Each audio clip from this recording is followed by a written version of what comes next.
We will now call to order the meeting on July 20th, and it is approximately 9:03 a.m. Let's establish a quorum. Can you do a roll call, Robert? Yes. President Finley. Here.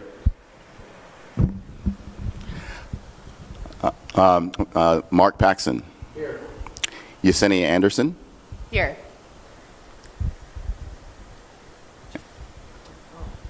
Janet Thrasher. Here. Mr. President, we have a quorum. Thank you, Robert.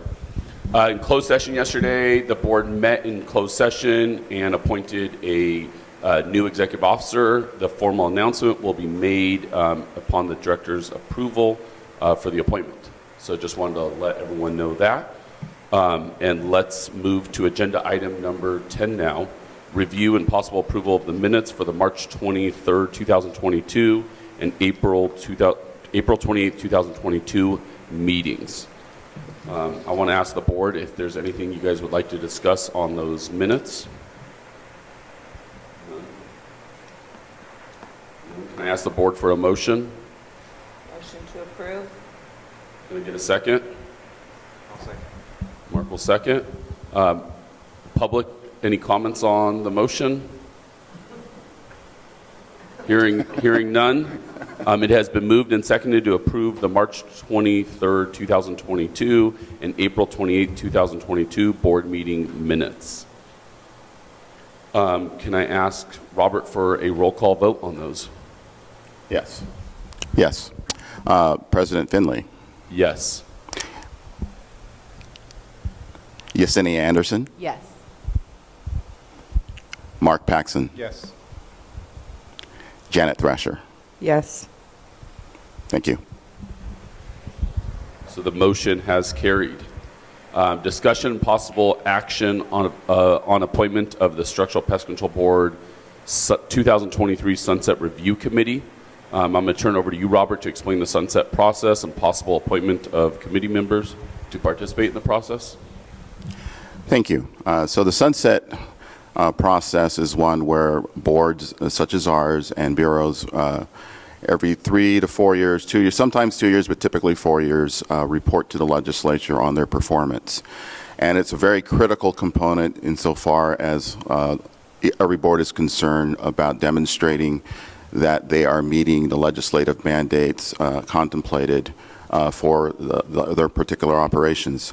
So what we have here today is a request to consider the appointment of at least 2 board members for a subcommittee, 1 or 2, maximum of 2, and to also consider the appointment and establishment of either a task force or staff for the purpose of facilitating the subcommittee discussions and metrics and all the steps that are involved in having to author the sunset report.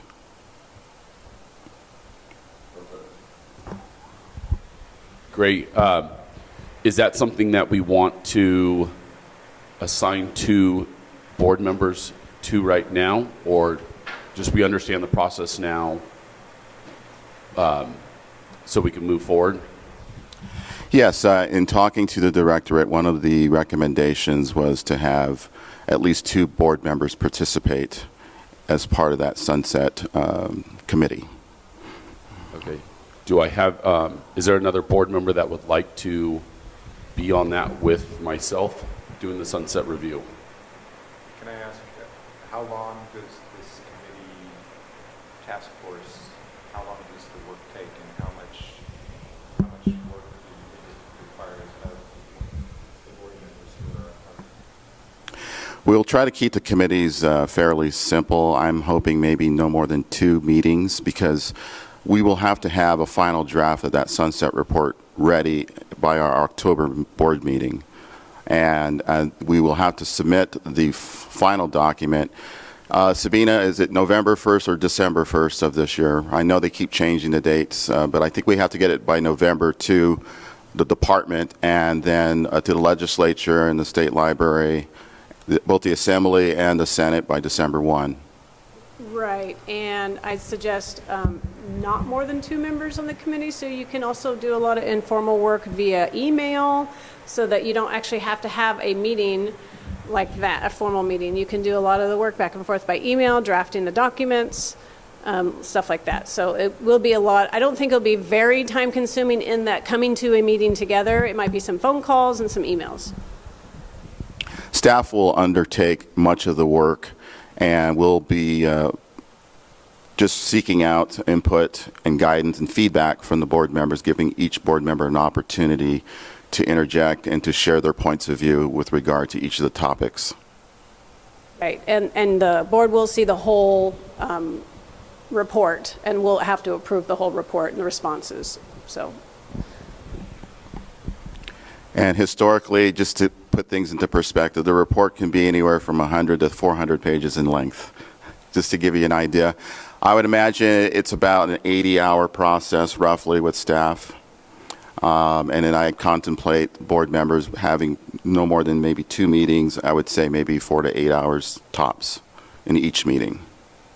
Did you say that the report itself covers a specific time span? I believe you said a few years? Or? It typically goes back 4 years. Okay. And so we have to go back 4 fiscal years and report on our operations, everything from our licensing operations, our enforcement operations, our administration, all the elements that they measure as far as our performance and ensuring consumer protection.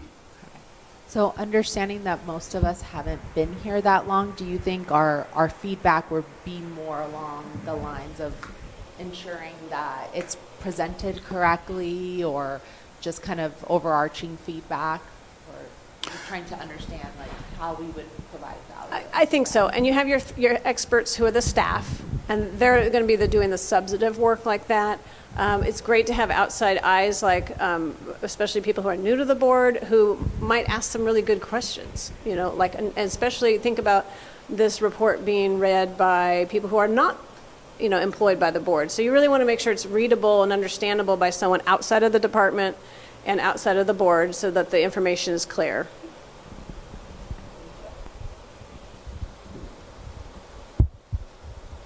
So I'm interested in doing it. I have one caveat, and that is that my retired annuitant job right now is supposed to be going full-time for the next 3 months. Unfortunately, the reason why is because my colleague was pregnant and was going to be on maternity leave. However, her baby was just stillborn. And so I don't know what her plans are. I'm assuming that she will probably come back to work much sooner, and that will alleviate some pressure on me. If that happens, I'd be happy to help. If it doesn't happen, I won't be able to continue, you know, more or less full-time there and also devote the needed time to this. So I don't know if, beyond that, I don't know what to say. So the president can always appoint a committee outside of a meeting also. So if you wanted to take that time to make sure you have that time available, and then you can contact the president and let him know, and then he can contact other board members who might be interested as well. That's what I was going to suggest, that hopefully I'll know within a week or two, and if it, depending on what happens, then maybe someone else can step in. I'm happy to step in too. Okay. Right, so we're very fluid, so we have the ability to, if there's any discrepancies, we can make adjustments, and the president's definitely empowered to do that. Okay, so it sounds like in the next couple of weeks we'll have the 2 board members that are going to be doing it. So let's move on. Anything else on Sunset? Can I just, will you No, we just didn't. repeat the first sentence? Do me a favor, use the microphone, you're getting complaints. The sunset review process happens approximately every 2 to 4 years. Boards report to the legislature to, how do you define that?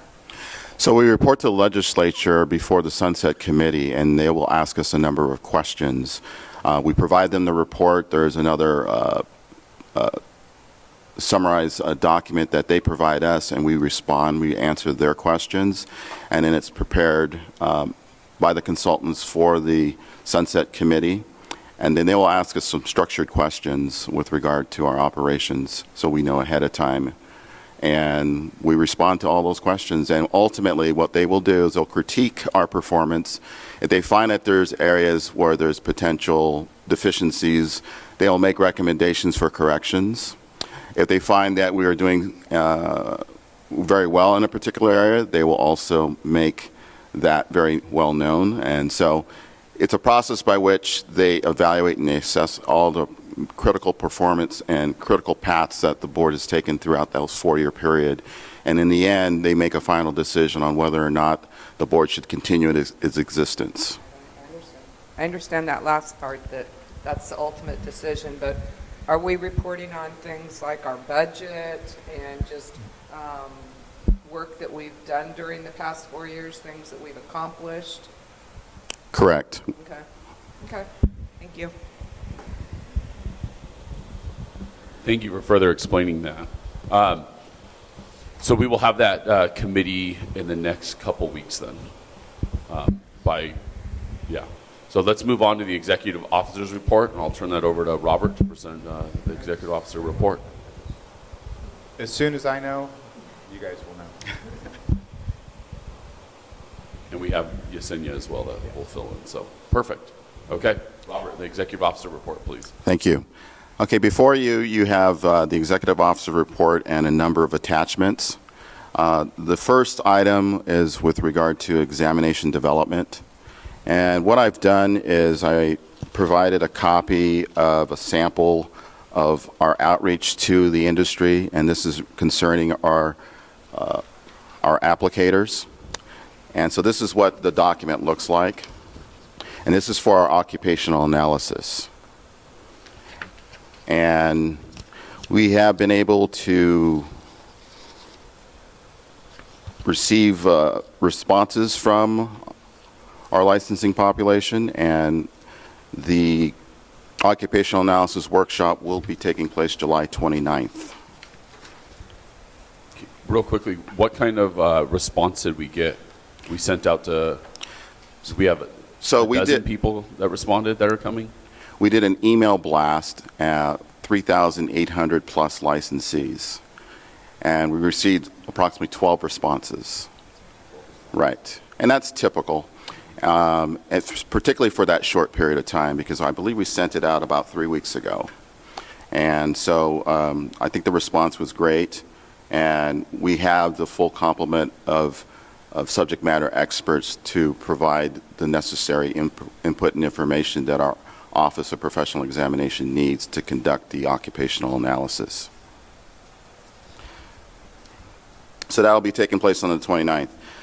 We will also have the Field Rep 2 exam and Field Rep 3. The Field Rep 2 will be occurring, it's scheduled for September 27th and 28th of this year. We will be doing an email blast there as well, and likely we will also be sending out letters. For the Field Rep 3 exam workshop, that'll be occurring October 11th to the 12th, 2022, and we will be doing the same methodology with respect to reaching out to the candidate pool for subject matter experts. The applicator exam itself we'll be doing a reclassification after the occupational analysis is completed. That'll take place in and around September, October 2022. It's TBD at this point. And then the actual review workshop and writing workshop should take place TBD later, likely in 2023. Any questions? Question real quickly. Is this our first remote time doing it remotely? Have we done any of these workshops remotely before?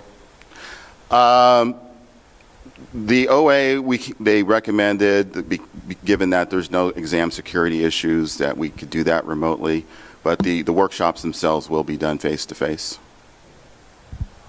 In terms of our email blast distribution list, are those individuals that have had to opt into being contacted? That's correct. Okay. And then in terms of the outreach as well, is it only, say for, this document, is it sent only in English, or is there various languages too that we use to conduct outreach as well? Great question. It is sent in English. Okay. Do we have the ability to translate and send?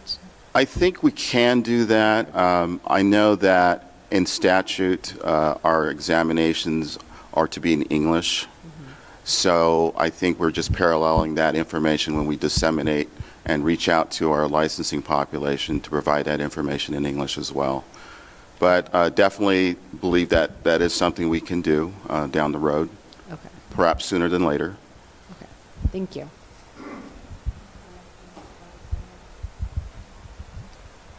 Sometimes I'm not sure if this is the forum to make comments like this, but I have several employees that are knowledgeable, capable, have worked for me for years, but their their first language is Spanish, and they could no more go take that English test and pass.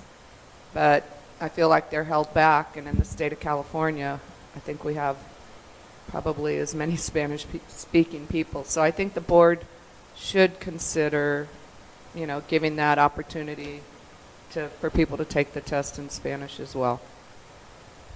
Is the right place to say something like that? Not really? Okay, thank you. I think so. Anything else, or keep going on the executive officer report? Okay. And so I'm providing this information with the hopes that our industry will recognize these particular dates, and they'll be prepared once we do our email blasts and our letters to reach out to us, and we'll be moving forward with our examinations for those respective licenses. Thank you. Now, our staffing update. I'd like to mention Susan Saylor retired at our last board meeting, and since her retirement, I have taken on her responsibilities, first beginning as the assistant EO and now the interim EO. I became the interim EO June of 2022. Additional staff here, Patricia Regaika is our new exams coordinator. What you're going over, is that in our board packet? Our staffing update? Staffing update, is that in our packet? There's no Okay, paperwork so on okay. that. I just wanted to Just clarify. verbal. Okay. Sorry. And so Patricia Regaika is our new exams coordinator. She's replacing Gia Munguia, who had retired, and so she'll be taking on the FRs and the OPR exam preparation. And she began in March in her position. Alicia, these names are very difficult to pronounce, Vupatik is our CE audit, live scan, and pesticide use desk person. She was appointed in April. So she's been very excellent as well. Both Patricia and she have been doing excellent. And then I'd like to welcome Mr. Michael Romero, who will be our new DCA legal counsel. He will be taking the place of our highly respected and very reputable Sabina Knight, who will be taking on endeavors elsewhere, but still within the department. We also have our Deputy Attorney General Liaison, who will be our permanent and will be handling our petitions for reconsiderations. We'll be handling other affairs for the board and providing advice accordingly as it relates to our disciplinary processes. And that is Stephanie Lee. She's replacing Laura Petticini. And finally, without further ado, just to make it official on the record, we have two new board members. I'm very grateful.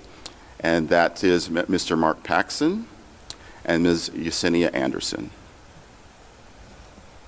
Thank you. Welcome, everyone, the new people. All right, so the next item on the agenda is the status update on research proposals. What you'll find is a breakdown of costs and expenditures, contract and expenditures, give you an idea where we are with our research projects. And you can take a look at that while at the same time I'll go ahead and just kind of summarize where each of our researchers are in their research phases. So Dr. Quinn is currently moving forward with the isotopically labeled baits and her focus is on the efficacy of baits in urban settings. She's looking at rats and invasive rats, particularly in the Milwaukee, Illinois area, Wisconsin. Dr. Satsui is conducting his research on invasive ants. These are rover ants and sneaky ants, and taking a look at their behaviors and accordingly trying to assess or determine what kind of bait types or bait stations can be utilized, and insecticides to abate these types of invasive ants. So he's moving through. He's near completion. Dr. Quinn has run into a few obstacles and has received a number of contract extensions because there's a lack of availability of a key lab in Utah. So apparently that lab's the only place that the experiments that she needs to conduct are available.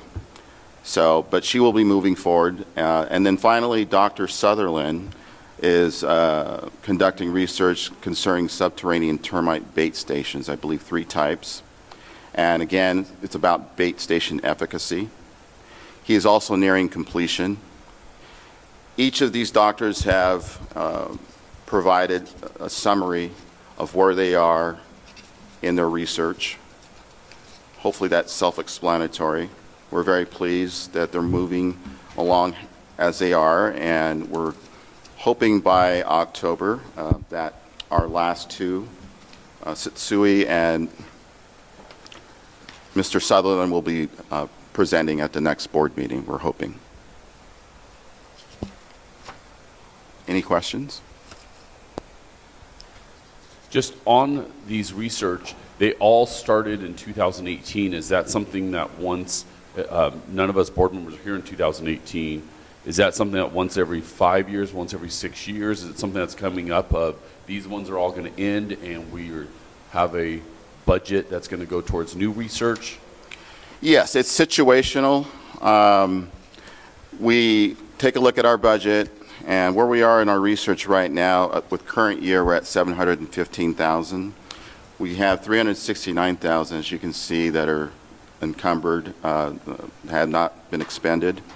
And we're projecting probably by budget year +2, which would be 24-25, we'll have approximately $1.2 million, notwithstanding the $300,000. So we'll be probably closer to $900,000, and we'll be close to the same number as we were in 18, where we had about $1 million in the research fund. And so at that point, I would imagine we'll invite and go through the RFP process, researchers, and we'll move forward at that point in time. And just as an example, in 2018, were there 10 that the board decided on and they picked 4 out of the 10, or what did that look like? That's correct. So there are a number of individuals who presented topics, and then the board, all that information was vetted, and the board had the opportunity to entertain all the information and then ultimately make a decision on what topics they believe were significant and representative of what the industry's current needs are, and so that's how that played out. There's a committee that's appointed, like Robert said.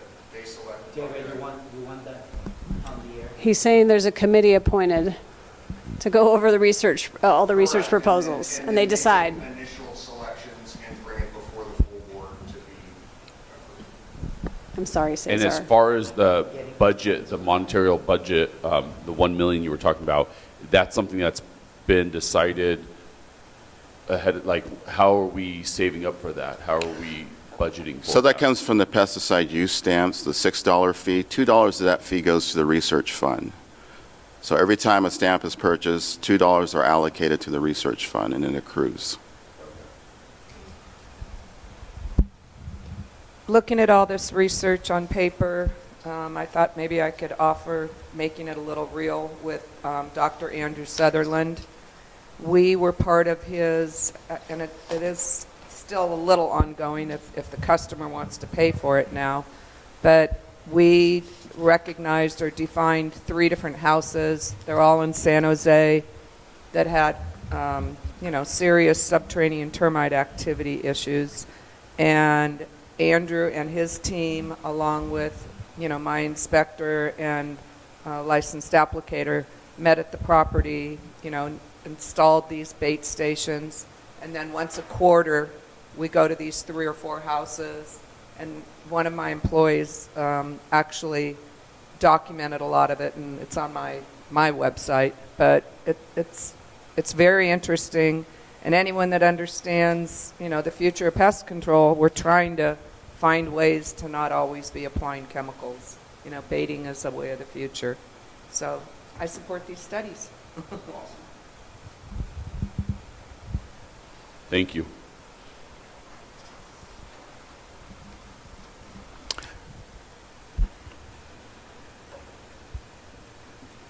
Any more updates? Executive officer updates? Unless there are any additional questions?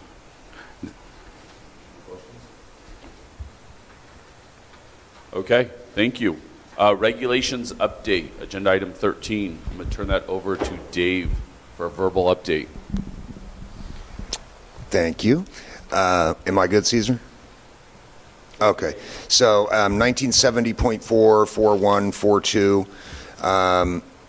These were approved by the board a few meetings back. I've been in the process of writing them for a while. It's been submitted to Regulation Council at Department of Consumer Affairs. Last week, he got back to me with his edits, so that will be, after this meeting, we'll go back, take a look at the edits, and keep moving forward with that. According to Reg Council, it may have to come back before you guys for you to approve some minor language changes. So that's a possibility at the next meeting. But the board has already directed us to move forward with this and bring it to completion. So that'll be happening over the next couple of months. And for the new board members, this 1970.4, 1970.4142, it concerns pesticide application notice requirements for consumers, different venues. There's a number of changes there. The language was a little bit confusing before, and this was an attempt by a couple of committees to clean that up. So hopefully it accomplishes that. And so, yeah, that'll be moving forward. And then the 1996.3 electronic submission of WDO inspection and completion activity form.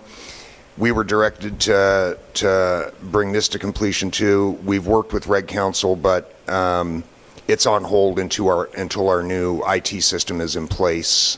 There was some challenges with the language that we can't complete with our current IT system. So when that's in place, we'll be moving forward with this. That's the update. Thank you. If we have a regulation update, typically how long is that to go through the process? 6 months? So no, it's longer. So from the time you would direct us to start the official rulemaking process, it's probably a year and a half, something like that, from starting the process to completion.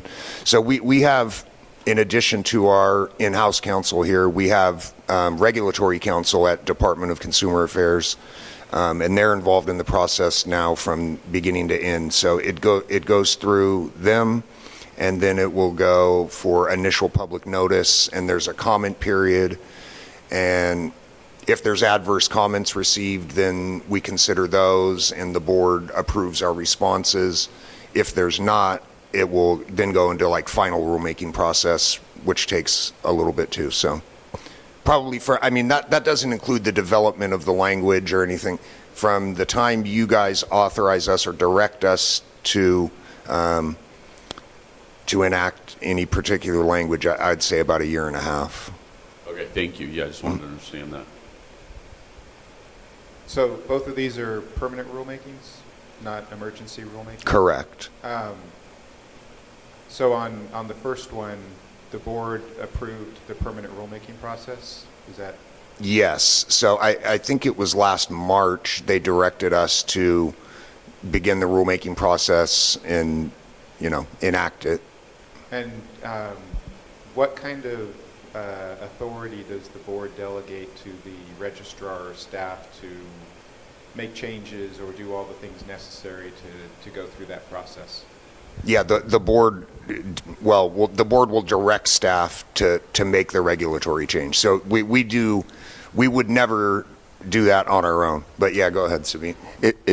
It's also pursuant to Business and Professions Code 8525. 85, okay. It's a statutory authority. Okay. So in the motion, when the board approves the language for the 45-day comment period, they delegate to the executive officer, registrar, that authority for non-substantive technical changes.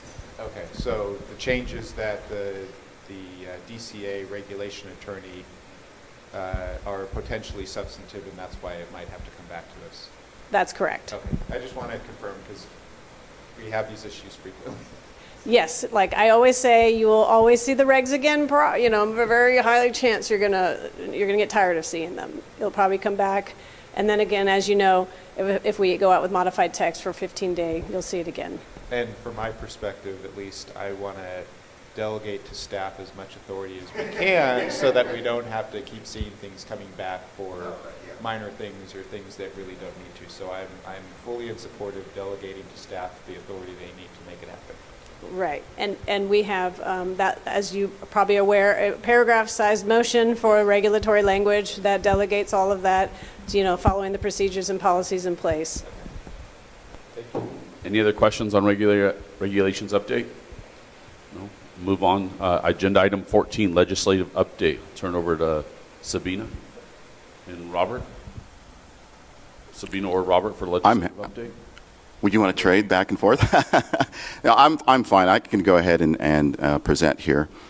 So Assembly Bill 1733 was through and introduced through Assembly Member Quirk. And the provisions here the intent was to amend or repeal 101.7 of the Business Professions Code and several provisions under the Government Code. The current status of this bill is it has been postponed effective April 20th, 2022 by committee. This bill, had it been moving forward, would have allowed teleconferencing and posting of agendas at teleconference locations. So essentially, we would have been continuing what we have been doing all along prior to the in-person meetings being authorized, I believe, April 1st.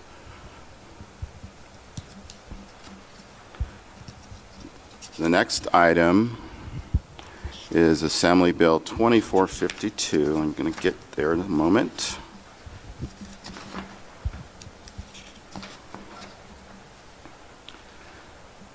So 2452, as it indicates, introduced by Assemblymember Chen, was to amend sections 8698, 8698.1 et sequento of the Business and Professions Code.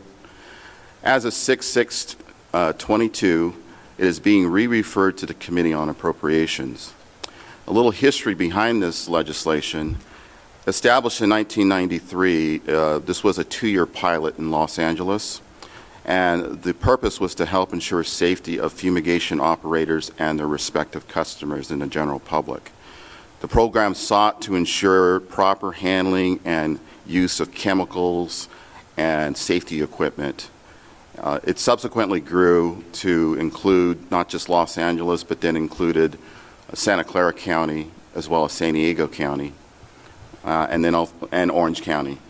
So in its current version right now, this bill will be eliminating San Diego County from participation in the structural fumigation enforcement program. The bill is moving forward, and I'm happy to answer any questions at this stage.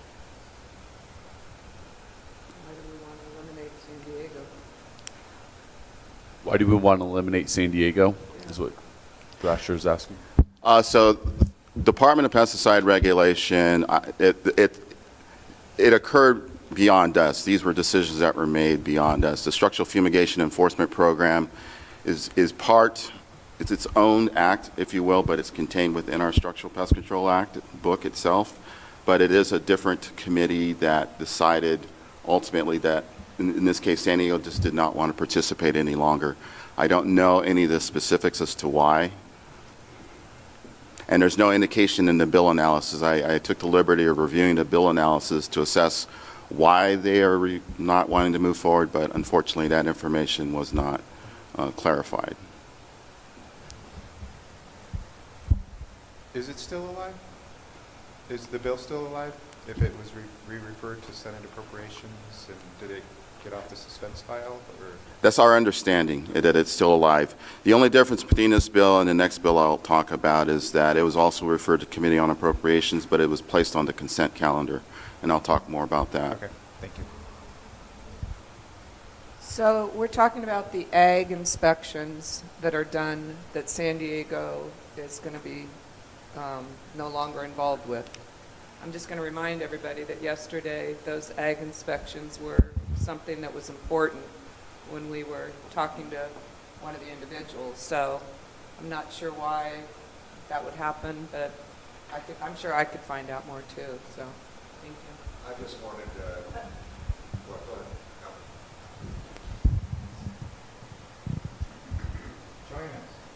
No. Join us.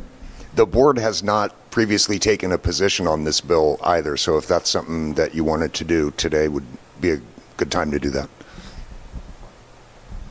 I just wanted to better understand in terms of, I think you, Robert, you spoke to the bill being essentially a way to further protect or consumer protection, as well as, I believe, industry protection, but just better understanding what that means in terms of like, how does this further what I believe to already be in place in terms of consumer protection, if that makes sense?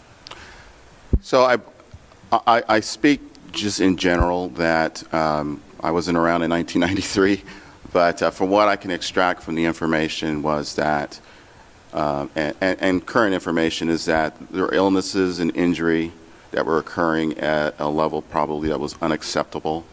And we've also experienced a number of fumigation deaths, animals, human beings, plants, and what have you. And so it became a situation where I believe the industry as well as the legislature felt there was a critical need to provide some oversight of these programs, particularly in these counties, because that's where the fumigations are at their highest volumes, are in those counties.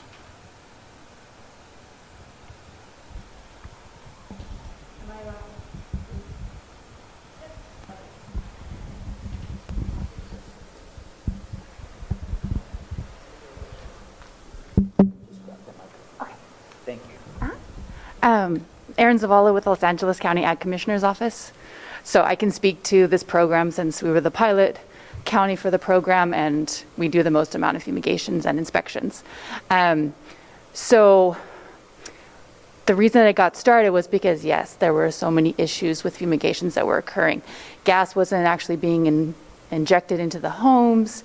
There was a lot of injuries. There just wasn't as much oversight as the industry felt there needed to be. So it actually was at the kind of bequest of the industry because they wanted to make sure that it was being done safely. So that's kind of how it got started. So we were already doing inspections, but what this allows us to do, because we get an $8 fee per fumigation, it allows us to do additional inspections. So in terms of San Diego, if they're not part of the program, they will still do inspections. It's not that they're going to stop doing fumigation inspections. They just won't receive that $8 fee that would allow for additional fumigations. So just wanted to clarify that so you guys kind of understand. Is there a reason why, though? Like, why is San Diego saying they don't want to do the $8 fee and the additional inspections? I wasn't part of the discussion with San Diego, unfortunately, so I'm not sure why they opted not to be part of the program anymore. They opted not to be part of it. Thank you. Mm-hmm. You're welcome. Yes. No problem. Any more questions? Thank you, Erin. Sure. When you say they opted not to be part of the program, who's they? The San Diego Agricultural Commissioner's Office. So the San Diego Ag Department doesn't want to. Okay. Yeah, you'd have to speak with their office. Mm-hmm.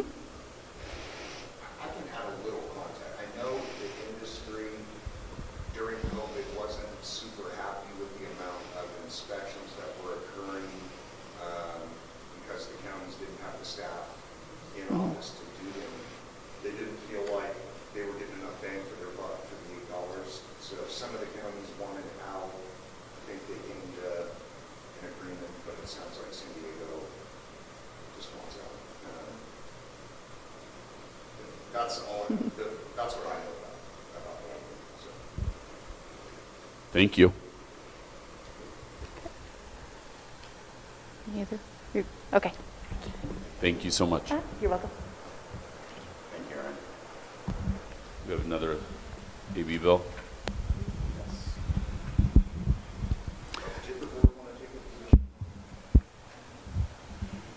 And if the board would like to take a position on this bill you're speaking about. I think we need to know more, like research it a little more before we take a position. Okay, so would you like to direct staff to contact the author's office to get some of the answers that you've discussed today? Yes. And Mr. Paxson is, But our next board meeting will be after the legislative session is over, so we won't be able to take a position on it. that is correct. But Do you have a suggestion? I don't know enough to say we should or shouldn't, so I'm agnostic on this. So yeah, at this time, I don't think we're ready to take a position. Okay, the board will continue to watch it regardless of what you decide. Thank you. Still able to ask for that information so that we're able to keep a pulse on it, or? Absolutely. You can have, the staff usually takes copious notes during meetings, and they'll take note of what the board members are asking for, and if it's something they can easily do, they can reach out to an author's office, get some information, at least convey it back to you, so at least you have a little bit more information, even though you won't be able to take a position on it at the next meeting, but they can provide the information even in between the meetings. Thank you. Robert, next. Okay, I'm going to jump ahead and move to Senate Bill 1064, and then I'll come back to 189. So, okay, which one would you like to do? To talk about SB 189. Okay. Real quick, as you probably already know, this you might have received communication already from DCA, or if you hadn't, some of you were here during COVID when we were holding purely remote meetings under law waivers. So part of the Bagley-Keene Open Meeting Act was waived, so we could have remote meetings. We could always have teleconference meetings, but during teleconference meetings, on the agenda, normally you would have to put your address, and it would have to be fully accessible to the public. There's a bunch of other type of requirements. So those were waived during the pandemic. So that's what this bill kind of puts back into place for a certain amount of time until next July 1st. And so basically we're back to where we were, and so we can hold these WebEx meetings. You do not have to put your location down on the agenda. And so there's, it's kind of like putting us back for like another year. And we can continue to hold some remote meetings. So it can be more accessible. It's much more accessible to the public this way.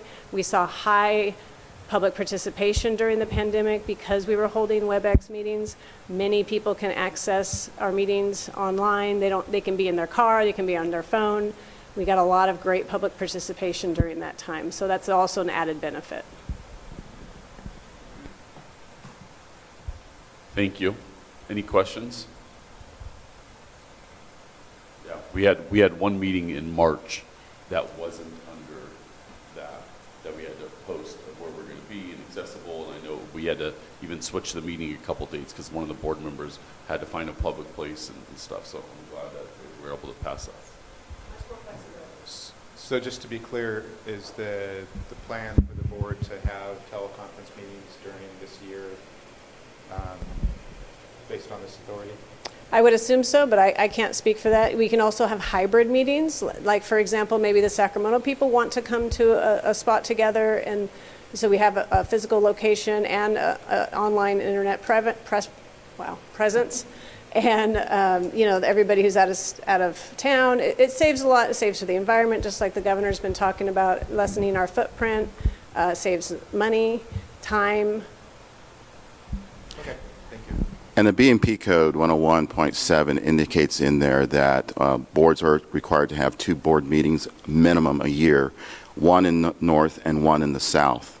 However, the passage of this particular legislation allows waiver of that, provided that the meetings can be conducted in such a manner as to be consistent and compliant with the Bagley-Keene Act.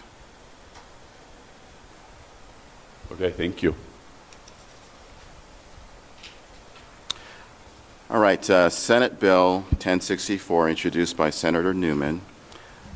This particular provision adds, this particular bill adds Section 8693 of the Business and Professions Code to the Structural Pest Control Act.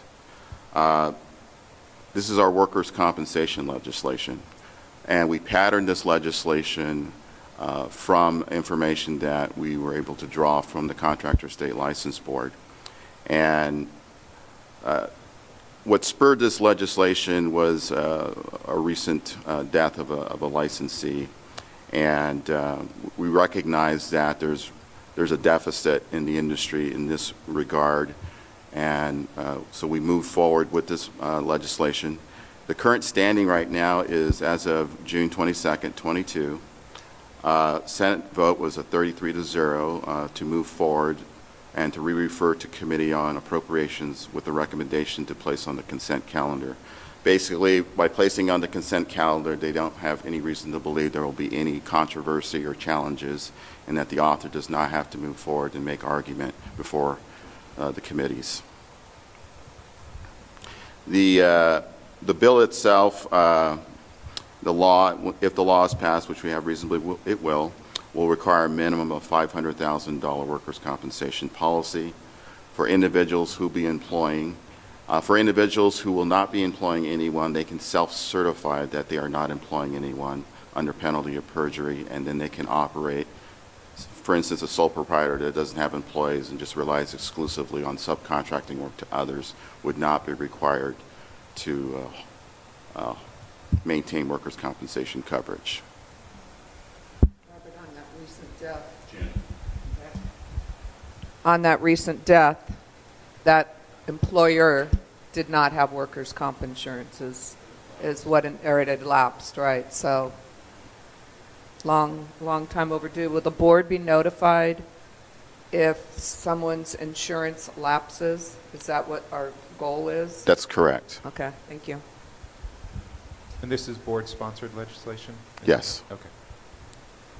Right now, the board is notified on bonds. What is the board notified right now? Bonds and insurance. So if there's a lapse of insurance. It's never been notified with a workman's comp lapse. Right. We actually have a provision in our law concerning workers' compensation as far as licensees if they're required to maintain it, but we don't actually have specified statutory authority there. We now have that, and as well we have the ability to require the insurance companies to report any lapses, as we do with our insurance and as well as with our bonds. And so we will be able to police the industry much better in that regard.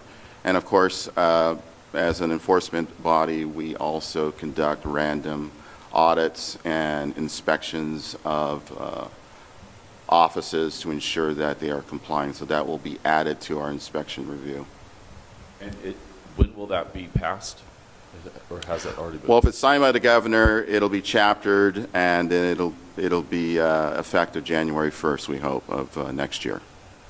And has this been brought up to the board before? Why has it taken so long that we're just now doing this? Has it been brought up before? I'm sorry, the board has already taken a support position on this prior. Yes. Sorry, just saying the board has already taken a support position on this bill at a previous. Okay. Thank you. Any questions?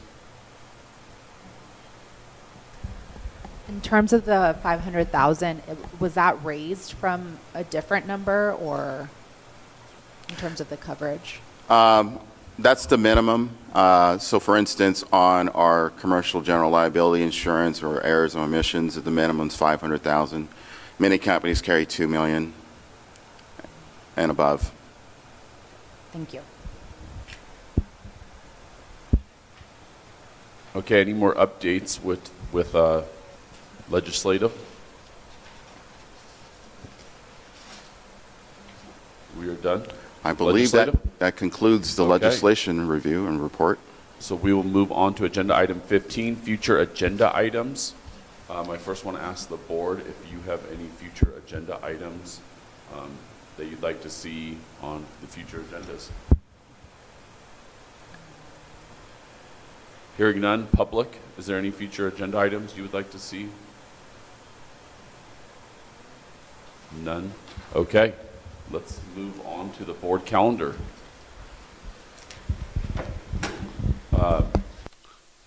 So we already have our October Sacramento meeting, Tuesday, October 18th and Wednesday, October 19th.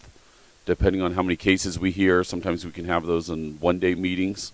But it depends on the cases and what's going to be on the agenda, whether it needs to be 1 day or 2 days. Do those dates work for everybody? You guys have it on your calendar? Is there something that does not work for somebody on the 18th or 19th? If that's in person in Sacramento. It could be teleconference. I believe we'd like to have it in person, just because we had been doing teleconferences, and I personally feel like if we can have it in person, I would love to do that because I think. And we have capabilities to do a hybrid meeting if, like, for example, some of you or one of you can't make it up, or the travel time, but I think you just communicate that with board staff ahead of time so they can schedule it properly.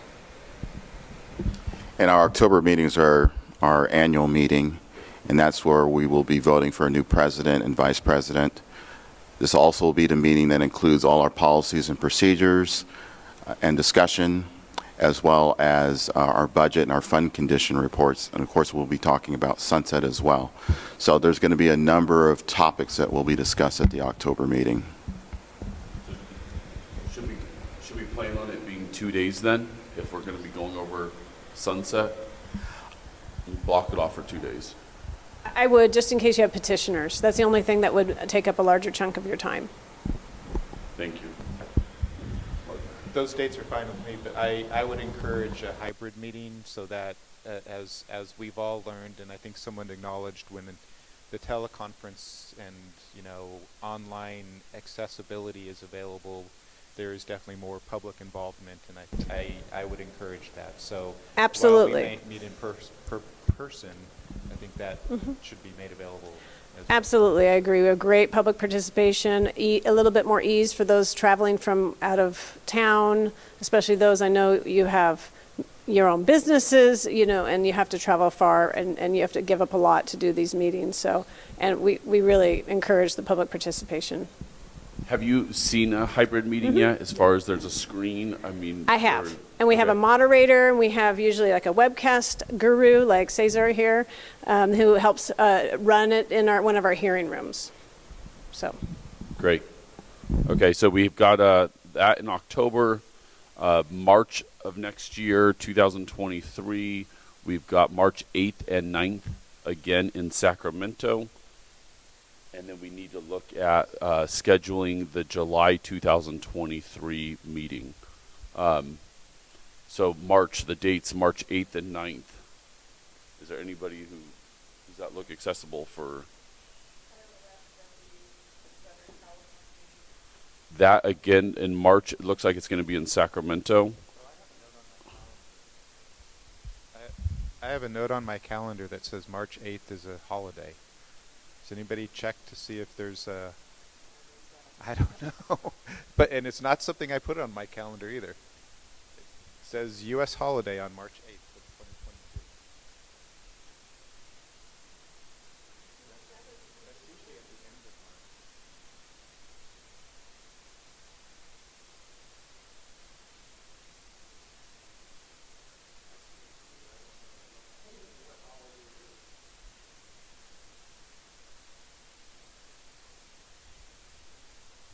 Yeah, so we'll need to look into that. Did you find any information on it? Okay, so nothing that... We can double check it, and staff can reach out if we have to rearrange. Okay. So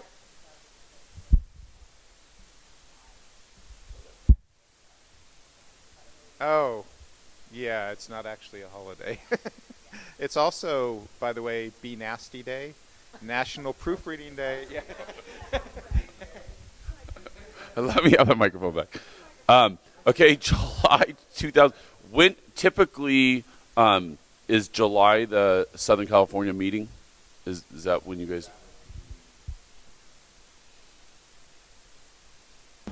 That would be the appropriate venue for the Southern California meeting.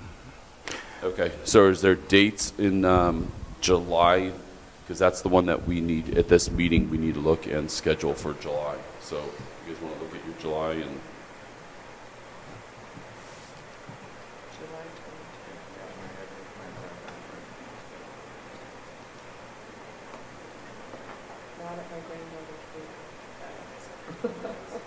I mean, we do the same exact week that we did this time, so it would be Tuesday, July 18th and Wednesday, July 19th.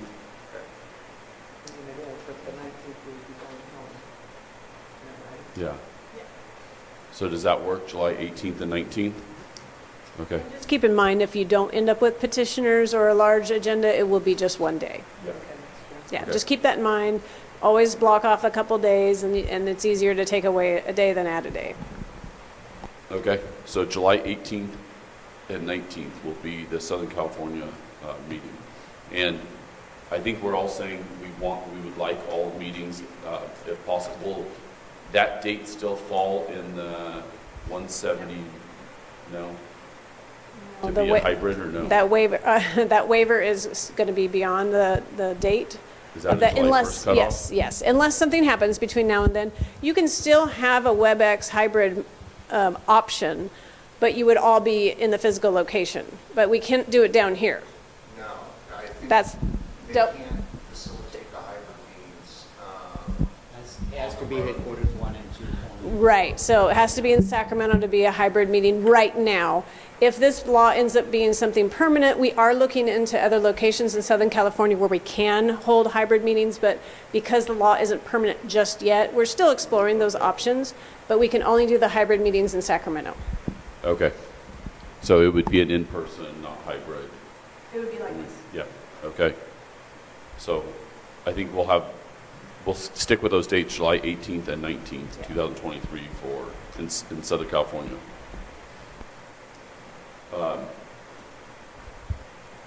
Anything else to discuss on the calendar? No? Okay.